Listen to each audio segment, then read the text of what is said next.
this is Erica from Jacksonville RV Rentals, and we are going to do a little walkthrough video for Tripod.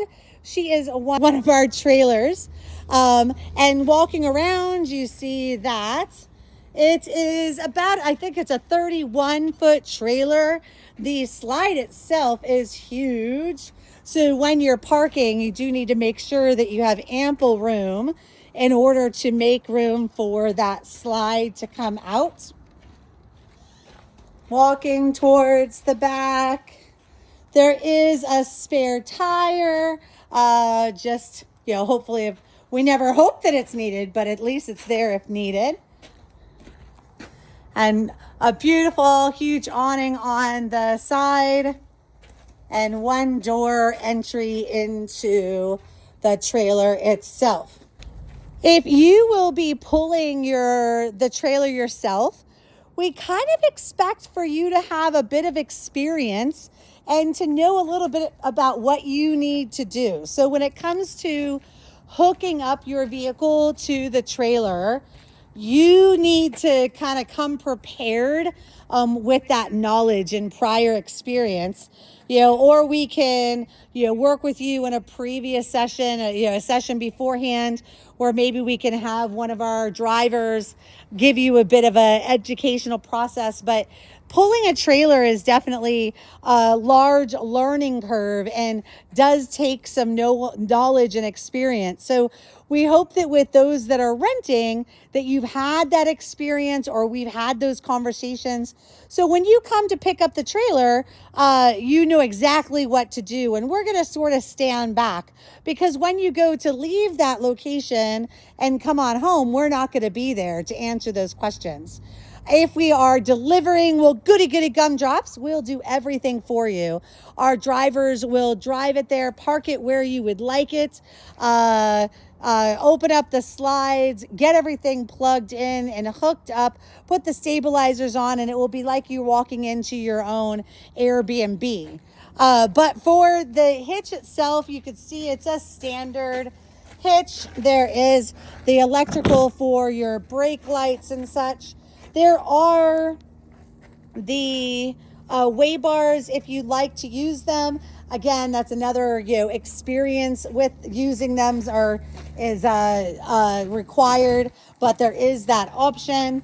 We do have the battery on the back. There's disconnect buttons here, and there is a automatic or an electric up and down for the hitch area to ease you in hooking it up to your car. But we do find that most often than not, these batteries are going to be dead when you arrive, and you're going to need to provide some power from your vehicle. And we do have some generators that we can hook up, but expect for those batteries to be dead upon arrival. This propane case has a little bungee cord thing here that's sort of holding it in place. I just took it off. When I was trying to take off the top, it was getting stuck. So it does have that little thing. When you're looking at the gauge, you'll see, where is it? It does have a gauge to show you how full the tanks are. So in Florida, it's really hard to get those tanks to be full. Sometimes we take them to get filled and they still show partially empty. So for right now, we're not going to fill these ones. They should be good to go for that trip. Putting this back together here, there's some little screws that you angle into place. So in theory, when you arrive to your campground for a delivery, those propane bottles should be filled and on and hooked up so that you could walk in your RV and start cooking if you'd like. Looking at the side of the vehicle, and this particular one, RV Tripod, has the power stabilizer jacks. So there's no need to screw them down like many other of the trailers do. And in the back compartment, There's a couple of things that might be helpful for you. There's a little hibachi stove and a table there for you. Looks like on the other side is where our power cables are and water hoses and such. So on the driver's side, I guess you would say, of the trailer, we have our power cable here and the surge protector. In the bucket, in the bin here, we have the stinky slinky and everything that you would use to dump the RV. Let me take it out here. So we have the portion that goes into the ground, and then this hose will this end will pick up to the trailer, where I show you in one of the next videos. There's a water hose in there, and as well as some gravity braces for the sewer connection, all sorts of stuff. Let's see, walking around the RV. In the back, we have our water connections. So we have the city water connections. That's where you would hook up the water hose to. If you wanted to bypass the water tank and go straight inside to the RV, although that does give you unlimited water, remember that doesn't give you unlimited storage capacity, because the water does go into the gray tank or the toilet, and eventually you'll have to dump them. This is actually a cable connection, and I don't know who has cable anymore. And this is the power connection. It is a 30 amp power, 30 amp RV, and you would take the power cable, shove it in, and turn it on, screw it on here on these little rings so that it will hold on to the RV, just in case you're walking by, you don't trip and disconnect it. Then under that power and water area, you have your sewer connection. So you would take this black cap completely off and hook up the sewer hose that we talked about before, and the bin. And then here we have a black handle, and it looks like this might have been a gray handle. So you would pull this black handle out. That is going to be for your toilet and all of the icky water. And then you would then close that one, and then you would pull here to pull and open the gray tank. That is your soapy water from the sink and the shower. So that, in a sense, cleans out that hose after you are done. Never leave those handles open open into the sewer. It just provides for extra smells and such to come into the RV, which I'm sure you don't want. Let's say we have exit for the water heater. Then again, we have our power stabilizers. And tripod has a little bitty refrigerator in the back. This RV is not ready to go yet, so let's see, is it clean? Yes. Okay. So there's a little refrigerator in the back that will allow you to put some waters or beers in there, so you don't have to go inside the RV. It is typically unplugged. So you'll see that the plug is here, and there is an outlet to plug it into in order to get that fridge to be on. Then you'll see our freshwater connection is here. You would unscrew this and just sit the hose inside of there. It doesn't screw in at all. It just sits inside as you are filling the water tank. And, yes, you should always pay attention to the water while you're filling it. But don't be surprised if you overfill it a little bit, if the water is shooting out of this little area. It's kind of funny to watch. Trust me, I've done it myself. And then we have an extra outlet here.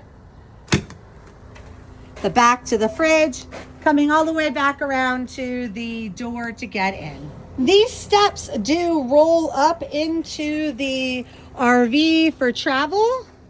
So the bottom step comes up, and then with a little bit of oomph, you're going to lift up the bottom. There's a handle underneath here to lift this up so that it stows under the RV, safe for travel.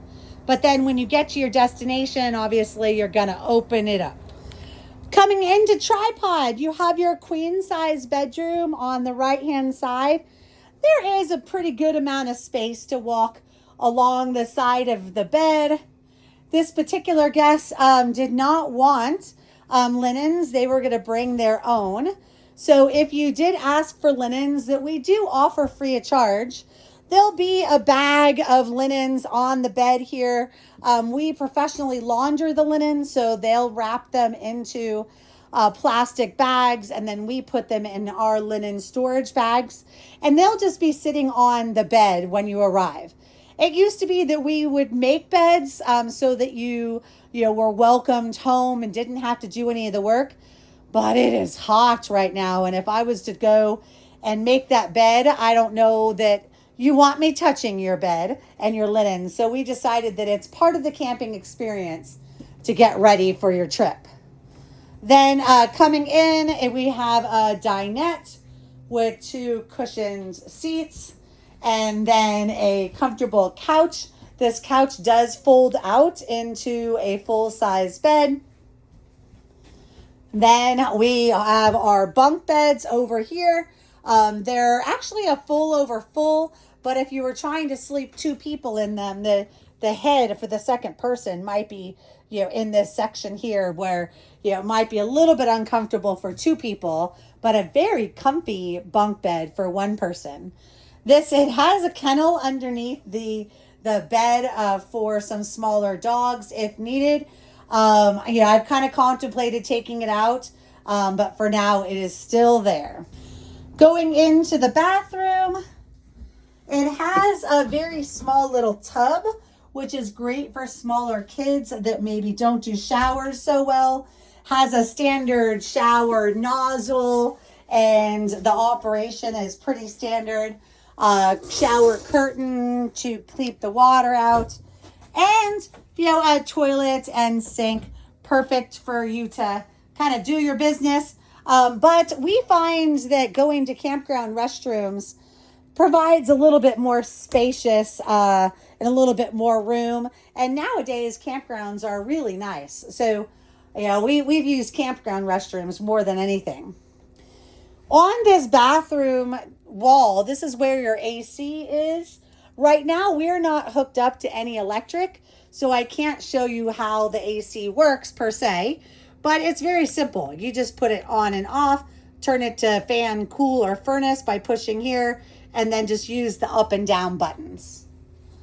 Then we have a little fireplace and TV with a secret compartment in the back that has some extra things for you, broom and mop and little stool, some trash bags. I'm sure those things kind of fell off the shelf during travel. We'll get them put back where they belong. The kitchen, it's a spacious kitchen, maybe because you can utilize the space over by the dinette. It has a pretty good sized fridge. The operation for the fridge, the on and off buttons are up on the top here. You are going to turn on the on and off, and you'll see this one here has the white section in the top and the black section in the bottom. So that's actually going to be operating the freezer or the top portion, when this white section in the bottom operates the fridge or the bottom portion. And you would push those and then be able to push the pluses and minuses in order to make it cooler or warmer. So we never guarantee a cold fridge upon your arrival. These trailers, we do not have any power at this facility, so the trailers stay disconnected for the time where they're not being rented. So depending on how long your delivery is, might dictate how cold that fridge gets. So, these refrigerators in RVs do take a good 3 or 4 hours before they get cold.